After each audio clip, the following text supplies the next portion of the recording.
हम लोगों की गलतियों का नतीजा है कि देश में आज भाजपा और आरएसएस की सरकार है। ये एक बात मानना बहुत ज़रूरी है। तो जब हम अपना काम ठीक से नहीं किए जो हमको करना था, तो स्वाभाविक रूप से जो हमारे खिलाफ ताकतें हैं उन फोर्सेस को पावर में आने का मौका मिला है।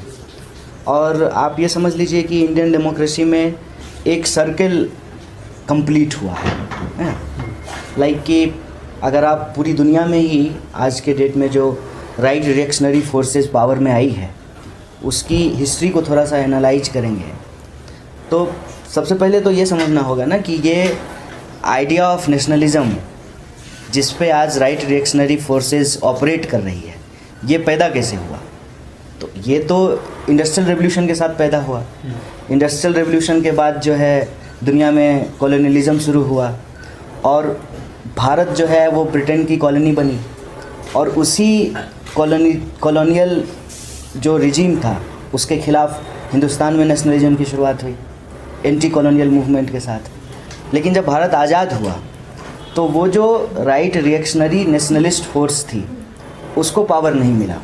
पावर इस देश में प्रोग्रेसिव, लिबरल, सोशलिस्ट, लेफ्टिस्ट इन लोगों को मिला और इन लोगों का जो रिजीम रहा इसमें बहुत सारी अच्छी चीज़ें भी हुई, लेकिन उसमें जो एक गड़बड़ी हुई कि कॉन्स्टिट्यूशन में हमने सेकुलरिज्म लिख दिया है, सेकुलरिज्म के प्रति लोगों को एजुकेट नहीं किया।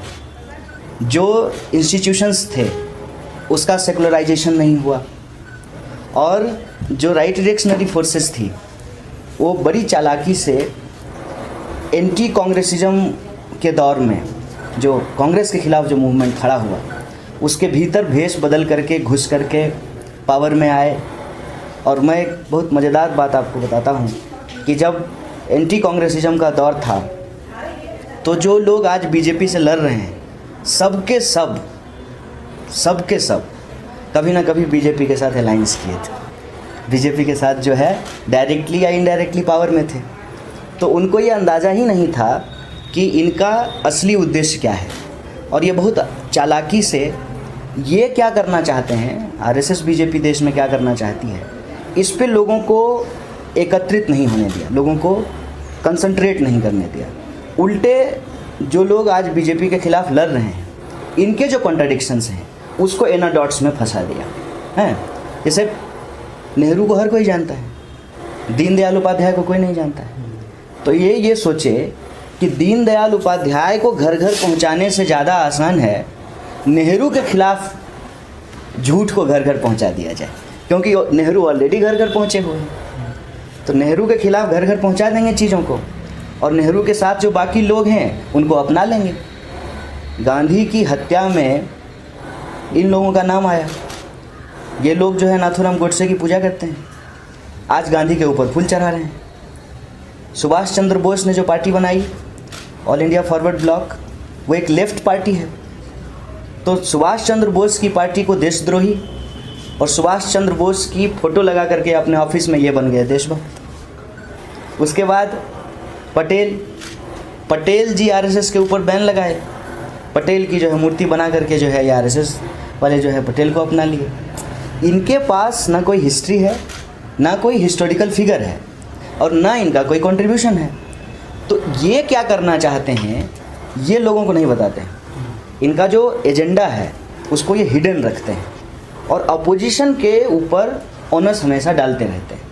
फॉर एग्जांपल 2014 में जब मोदी जी प्रचार कर रहे थे तो ये थोड़ी कहे थे कि वो राम मंदिर बनाएंगे या 370 हटाएंगे या 3 तलाक के ख़िलाफ़ कानून लेकर के आएंगे। नहीं, वो बोले कि डेवलपमेंट लाएंगे, गुजरात मॉडल के तर्ज पे अच्छी सड़कें बनेगी, लोगों को घर घर बिजली पहुंचेगा, काला धन वापस लाया जाएगा, लोगों के खाते में 15 लाख रुपया पहुंचाया जाएगा।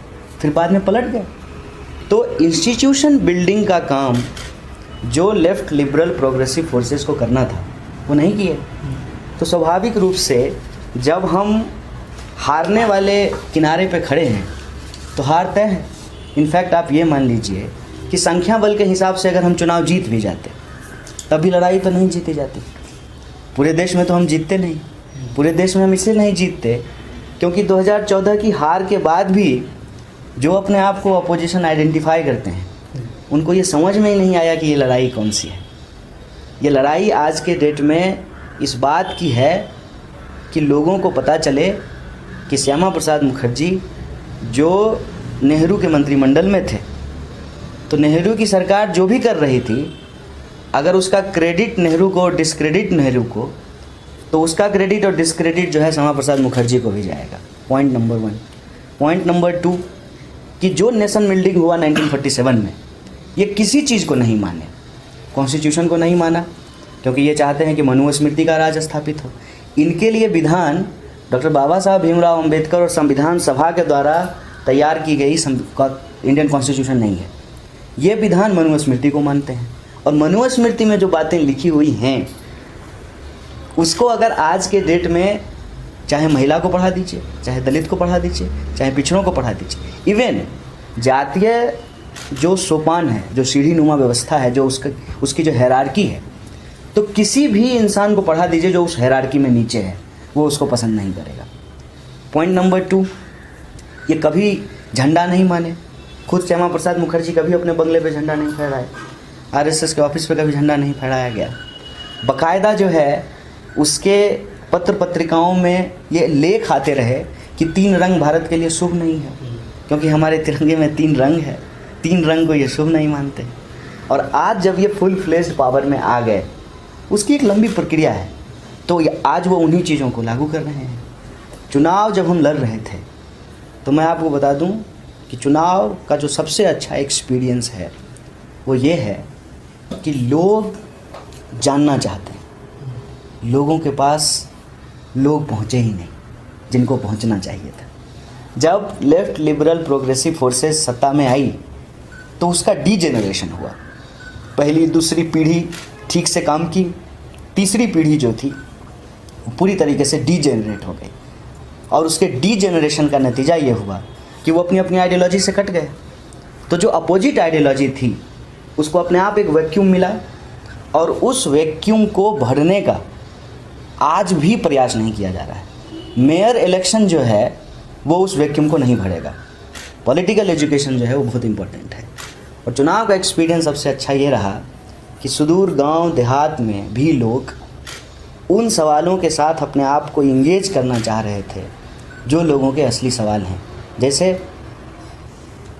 बाकी तो हिंदू मुसलमान हो रहा था चुनाव में, लेकिन उस बीच में जो हम अस्पताल की बात कर रहे थे उस पर लोग कह रहे थे नहीं ये बात तो ठीक है, अच्छा अस्पताल तो होना चाहिए, अच्छा स्कूल तो होना चाहिए, अच्छा कॉलेज तो होना चाहिए। तो सबसे अच्छा एक्सपीरियंस यही रहा कि अगर आप पॉजिटिवली लोगों के बीच में जा कर के रेगुलर काम करेंगे, चुनाव के हार जीत को छोड़कर, हारना जीतना भी चलता रहेगा। और आप देख लीजिए कि बीजेपी की भी तो कभी क्या स्थिति थी इस देश में, 2 लोग जीतते थे, 2 सांसद थे, फिर 80, फिर 180, फिर 283, और आज जो है 300 से ज़्यादा सीट है। तो ये जो निराशा का दौर है वो निराशा इसलिए है कि लोग अपनी अपनी जगह पे अभी भी बैठे हुए हैं, वो कहीं ना कहीं स्टक हो गया है, उसको ब्रेक करने की ज़रूरत है। जैसे चुनाव में जाते थे या चुनाव में जाते हैं, वैसे ही 12 महीने जाने की ज़रूरत है, लगातार जाने की ज़रूरत है। दूसरा एक्सपीरियंस ये रहा कि रिसोर्स पे लोग बहुत क्वेश्चन करते हैं कि रिसोर्स कहाँ से आएगा, रिसोर्स कहाँ से आएगा। मुझे तो रिसोर्स का प्रॉब्लम नहीं हुआ। जनता की लड़ाई यदि जनता के लिए लड़ा जाए, खुद कैरियर बनाने का अगर उद्देश्य नहीं है, खुद कैरियर बनाने का उद्देश्य है, तब तो खरीद बिक्री होगी, एक हाथ नोट दो, दूसरे हाथ वोट लो। अगर ये लड़ाई नहीं है, ये अगर जन आंदोलन का हिस्सा है, अगर आप समझते हैं कि इस देश में जो अभी चुप्पी है वो आने वाले भयानक तूफान का संकेत है, और आप बतौर सजग नागरिक उसमें इंटरवीन करना चाहते हैं, तो चुनाव आपके लिए कैरियर नहीं है। और जब कैरियर नहीं है तो वो जन आंदोलन कैसे बने, उसको बनाने में अगर आप कामयाब होते हैं तो रिसोर्स का प्रॉब्लम नहीं होता है। ये मैं खुद चुनाव लड़ करके मैंने ये देखा है। ये बात सही है कि आप मुकाबला नहीं कर पाएंगे। मसलन टीवी आप कहाँ से ख़रीद लेंगे, अखबार आप कहाँ से ख़रीद लेंगे, उसके बाद जो है चुनाव अधिकारियों को आप कहाँ से ख़रीदेंगे हैं, और जो जनप्रतिनिधि हैं, एमपी तो एक जनप्रतिनिधि होता है, इसके अलावा भी जो जनप्रतिनिधि हैं उनको आप कहाँ से ख़रीदेंगे। तो खरीद फरोख्त ही यदि करना है तो फिर चुनाव क्यों लड़ना है? फिर भाजपा के खिलाफ क्यों चुनाव लड़ना है? फिर भाजपा में ही जा कर के चुनाव लड़ा जाए। नहीं मूल बात तो यह है ना कि वो फिल्म है ना बैटमैन वाली, जिसमें वो कहता है, वो जो जोकर होता है कि मैंने तुम्हारे सबसे काबिल आदमी को अपने जैसा बना दिया। तो वही अगर हम हो गए तो फिर लड़ाई किस बात की है? कैरियर ही बनाना है, वैसे ही अगर हराना है तब तो चुनाव जीत करके भी जो है वो बीजेपी हो जाएगा। देखिए आपके कर्नाटका में क्या हुआ, वो तो बीजेपी से तो चुनाव नहीं जीते थे, चुनाव तो कांग्रेस से जीते थे, लेकिन वो भाजपा में चले गए।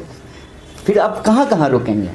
आप जो है लोगों का दिमाग हैक होने से रोकेंगे हैं, कि आप जो है ईवीएम हैक होने से रोकेंगे, कि जो है आप सीएम हैक होने से रोकेंगे, पीएम हैक होने से रोकेंगे। मसला अगर सिर्फ ईवीएम का हो तो आप लड़ लेंगे, पेटीएम और एटीएम का क्या करेंगे? ये समझना बहुत ज़रूरी है। और जनरल लोग जो होते हैं इसको समझिए, उनको तब तक यह बात नहीं समझ में आती है जब तक कि उनका अधिकार उनसे छीन ना लिया जाए। अभी चूँकि वोट देने के बदले नोट दिया जा रहा है तो ये बात समझ नहीं रहे हैं। एक दिन ऐसा आएगा, अगर ऐसा ही चलता रहा तो बिना नोट दिए ही जो है उनका वोट ले लिया जाएगा, या वोट देने की ज़रूरत ही नहीं रहेगी। तो वोट का अधिकार सबको मिला, गोरा हो, काला हो, मोटा हो, पतला हो, लंबा हो, छोटा हो, बिहारी हो, कन्नडिगा हो, सबका वोट बराबर होगा। ये कितनी बड़ी चीज़ थी। ये जिस चीज़ से मिला है, जिस कॉन्स्टिट्यूशन से मिला है, जिस प्रिंसिपल से मिला है, उसी के ऊपर अटैक है। तो सबसे बड़ा मेरा एक्सपीरियंस चुनाव का यही रहा कि लड़ाई की संभावना जो है इस देश में है, लोकतांत्रिक तरीके से, पार्लियामेंट्री तरीके से उसकी संभावना है। और बस जो न्यूमेरिकल वैल्यू होते हैं ना, कि हमको मान लीजिए कि 3.25 लाख वोट आया और जीतने वाले को 6 लाख वोट आया, तो उसको इस रूप में ना देखा जाए कि उनको हमसे 4 लाख वोट ज़्यादा आया। ये देखा जाए कि वो जो 2,70,000 लोग हमको वोट दिए हैं वो कौन है, कहाँ हैं, उनको ढूंढा जाए। और किसी भी दौर में मैं आपको बताता हूँ, सब लोग रोड पे नहीं उतरते हैं। अंग्रेज़ों के ख़िलाफ़ भी सब लोग रोड पे नहीं उतरे थे। जीवन की मूल समस्या जो है वो है कि रोजी रोटी, घर द्वार, बाल बच्चा, शादी ब्याह, शिक्षा, स्वास्थ्य, उसी में लगे रहते हैं और उसको कोसने की भी ज़रूरत नहीं है। हम भी उसी में लगे रहना चाहते हैं, लेकिन वो काम ठीक से हो सके उसके लिए कुछ लोगों को रोड पर भी निकलना पड़ेगा। चुनाव लड़ कर के जो सबसे बड़ी चीज़ हुई कि कहते हैं ना कि थोड़ा हमारे यहाँ एक कोलोकियल कहावत है, चमड़ी मोटी हो गई है थोड़ी। बीच में जो है निराश जैसे हो जाते थे, लगता था कि पता नहीं ये लड़ाई कहाँ जाएगी। चुनाव लड़ने का सबसे अच्छा एक्सपीरियंस यही है कि आप चुनाव के आगे क्या उसको भी देख पाते हैं। जैसे पहले क्या होता था कि चुनाव तक ही सोच पाते थे, अब चुनाव से आगे क्या वो भी देख पा रहे हैं। ये सबसे सिग्निफिकेंट एक्सपीरियंस है।